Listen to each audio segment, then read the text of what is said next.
Breaking news.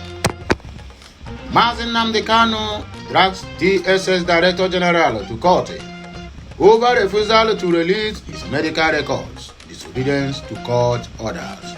This one na the headline wey we carry come for my people this Thursday afternoon. Anyway, my wonderful people, anywhere where you do, I just dey throw away salute. Good morning, good afternoon, good evening, depending on where you are. Well, my name never changed, I still remain. I'm Andy speaking from the platform of Okute Daily Talk, where we speak to the undiluted truth about this shenanigans called country, and also about everything that got to do with Mazi Nnamdi Kanu's health detention and the DSS. In other hands, we have Presidential Tribunal, and I know say they said the judgment day have come and passed. We are still living. Aisha Yusufu reveals P2 business move after the verdict at the Presidential Election Petition Court. Another lawyer in Ebong questions Presidential Tribunal particular ruling against Obi and Atiku. There are sections are some parts that this human right and activist lawyer in Ebong is questioning the tribunal. Fuel scarcity, he don't loom again, no. Barely 24 hours after they said we voted Ahmed Tinubu, he used fuel scarcity to welcome Nigerians on his welcome speech. The day he said he was being sworn in as the president. Now, after some months again, where what do they call it? The so-called tribunal of APC confirmed his rigging and said he is the president of the Fulani government of Nigeria. Another fuel increment. Yeah. This one is not renewed hope. It is called renewed shege. Nigeria, now we know the difference. According to Muhammadu Buhari, 2019 he said, thank you all for allowing me to serve for another 4 years. Nigeria, we know the difference, and we truly know the difference. Now, Nigerians, we know the difference. All those people shouting Jagaban, Jagaban, Jagaban, Jagaban. Urona no mume. On I go see Shege Pro Max. Let us proceed with the news we have for all this day. But before then, please do me one favor. Subscribe to this channel. Like my content. Comment on it. Share it. And most importantly, turn on the notification button. Be notified this time we'll go live. Or post something new that's related to Okute Daily Talk. Related to any news that you are hearing from my platform. So, my people, it is time to hit the ground running. Mazi Nnamdi Kanu stressed that the DSS is not in a position to handpick orders and judgments of the court of law to obey and those to flout with impunity. Nnamdi Kanu, the detained leader of the indigenous people of Biafra, IPOB, has sued the Director General of the Department of State Service, DSS, Mr. Yusuf Magaji Bichi, for alleged refusal to release his Kanu's medical records with the DSS in-house medical doctors as ordered by the court.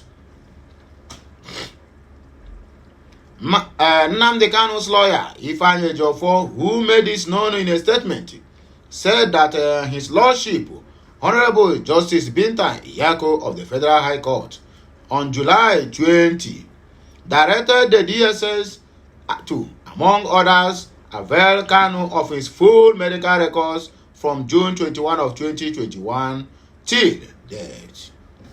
Ejiofor said that although Kanu has been examined by medical doctors of his choice outside the facility of the SSS, his medical records with the DSS in-house medical doctors are yet to be released to him. To enable his choice, medical doctors make a holistic, informed recommendation on his further prescriptions and possible medical solutions. Our last check on the extent act of the National Assembly that created the institution of the State Security Service revealed that no section of the law provided for the institution DSS to be above the law. Intrinsically, the DSS is under a binding obligation to obey the orders and judgments of the court. He stressed that the DSS is not in a position to handpick orders and judgment of the court of law the one to obey and those who want to flout with impunity. Otherwise, why was the DSS quick to remand the Kanu in their custody on the 29th day of June of 2021 upon an order granted by the same judge who has now directed them to avail Kanu of his medical records, and they have failed to comply with the letter order of the court. Ejiofor added that recently the personnel of the DSS have extended their acts of lawlessness by denying Onyendu access to visitors of his choice in clear violations of a substituting court order. However, our erudite lead counsel, Professor Michael Zekome, SAN, has swung into action by commencing contempt proceedings against the Director General of the DSS to demand immediate compliance with all the court orders that the DSS is currently violating with impunity.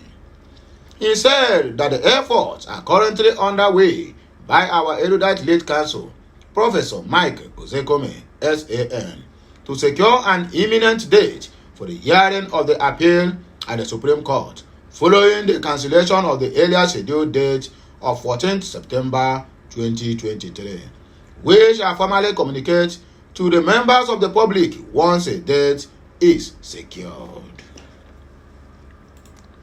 On the other hand, Aisha Yusuf have given us intel reveals what P2B plans to do next after the shenanigans at the court on 6th of September 2023. Human rights activist Aisha Yusuf on Thursday, that is today, reviewed the next move of the Labour Party presidential candidate P2B. This is coming after the Presidential Election Petition Tribunal struck out Obi's petition against Bola Ahmed Tinubu's victory in the February 25th, 2023 selection. Yusuf, who happens to be one of the officials of the Obi Baba Ahmed campaign organization during the selection, said Obi would approach the Supreme Court. She further stated that the Labour Party presidential candidate, after the Supreme Court case, will reveal the statement of account for the campaign of 2027. Yusuf noted that for now, Obi and the party are not done with the electoral processes. Hence, its reasons for not making the statements of account public. She wrote in a post on X, formerly known as Twitter, next is Supreme Court ruling, and then the election will be duly rounded up and statement of account of Obi and Baba Ahmed campaign accounts can be made public by the presidential candidate.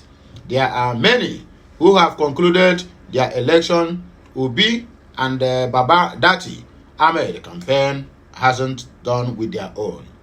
This is my second time of being one of the secretaries of a campaign account. I was one in 2018 and 2019. As soon as we withdraw from the campaign, we made the account public because we are done. This time also, we have to be done for the account to be made public, according to Aisha Yusuf. Lawyer in the Auburn questions Presidential Tribunal particular ruling against P2B and Atiku Abubakar. Human rights lawyer in the Auburn Effiong has questioned the particular ruling of the Presidential Selection Petition Tribunal on petition filed by the presidential candidate of the Labour Party P2B and flag bearer of the People's Democratic Party PDP Atiku Abubakar. Nigerians had earlier reported that the Presidential Tribunal on Wednesday struck out the petition filed against Bola Ahmed Tinubu. The tribunal in its ruling affirmed the victory of Ahmed Tinubu, who contested on the platform of All Poverty Congress (APC). Effiong, in his reaction, questioned the Presidential Tribunal ruling on the transmission of election results from polling units to IRF. He said, according to the ruling, they said it is not by force. That according to the Electoral Act, that the INEC chooses how they will transmit their own result according to them. But that was not what we are promised at the Chatham House in 2022. The Presidential Tribunal ruled on Wednesday that the Independent National Electoral Commission (INEC) is not bound to electronically transmit results to the IRF. Effiong, in a post on X, wrote, "If INEC is not bound to electronically transmit election results to the IRF, how then will results be transferred directly from the polling unit as mandated by the Electoral Act?" That one, nobody can ask questions because what they have yesterday is ruling. Can the result be transferred manually directly from the polling unit? The answer is no.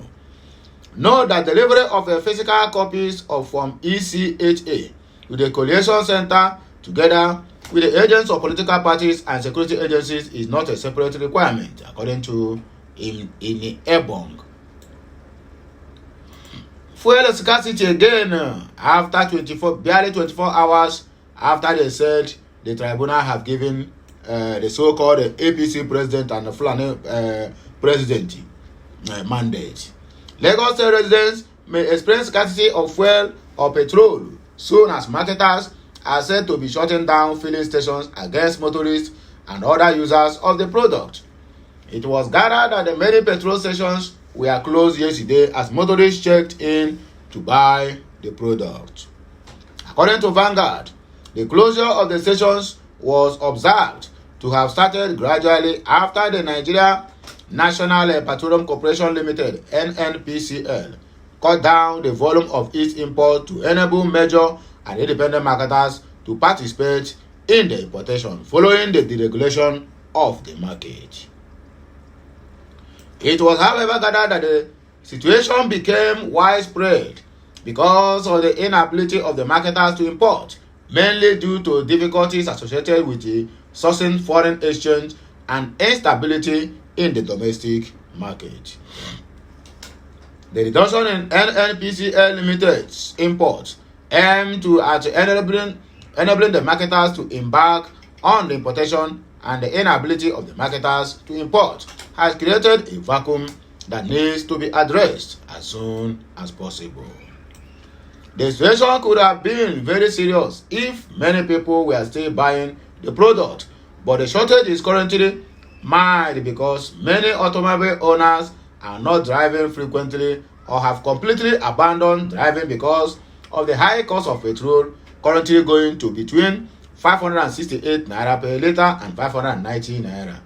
And said a marketer who spoke to the publication on condition of anonymity. However, a visit to Ijegun and satellite depots indicated that fuel lifting was ongoing, even though an operator confirmed that stocks had been reduced. Meanwhile, the national president of the Independent Petroleum Marketers Association of Nigeria, IPMAN, Chinedu Okoronkwo, was said to have told journalists that we are still loading. But it was doubtful if all the products lifted at the depots were delivered to the filling stations, as officials of the Nigerian Midstream and Downstream Petroleum Regulatory Authority were not visible to enforce compliance. Despite the challenges, the Chief Executive Officer of Petroleum Trading Nigeria Limited, Patrick Ilo, said the regulation remained a good policy targeted at growing the downstream sector. He said Bola Ahmed Tinubu was conscious about the regulation. There are problems, but problems are meant to be solved. We will surmount the problems, and over time, they will be over. I can guarantee that there will be no fuel scarcity in Nigeria with the regulation. On his part, however, the founder of Petroleum Group, Shires Gani, said the regulation has been good for the country because at least there are no inefficiency at the market. You can pay for premium motor spirit at the market price. Government can now spend money on critical infrastructure to make the country more efficient for Nigerians. So my wonderful people, now here I go take leave on. I beg, make una help me subscribe to my channel, like my content and share it. Turn on the notification button to be notified this time we go live or we post something new on this channel or any other channel that is related to Okute Daily Talk.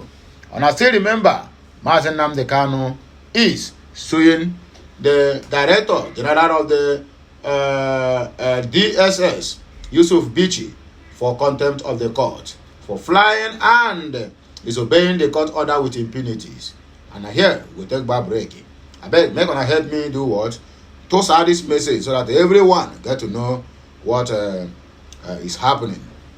Anyway, my wonderful people, now here I go say bye bye yo. Have a nice day, and the good Lord bless you all as you share this message, like, comment, and also turn on the notification button. The Father, the Son, and of the Holy Spirit.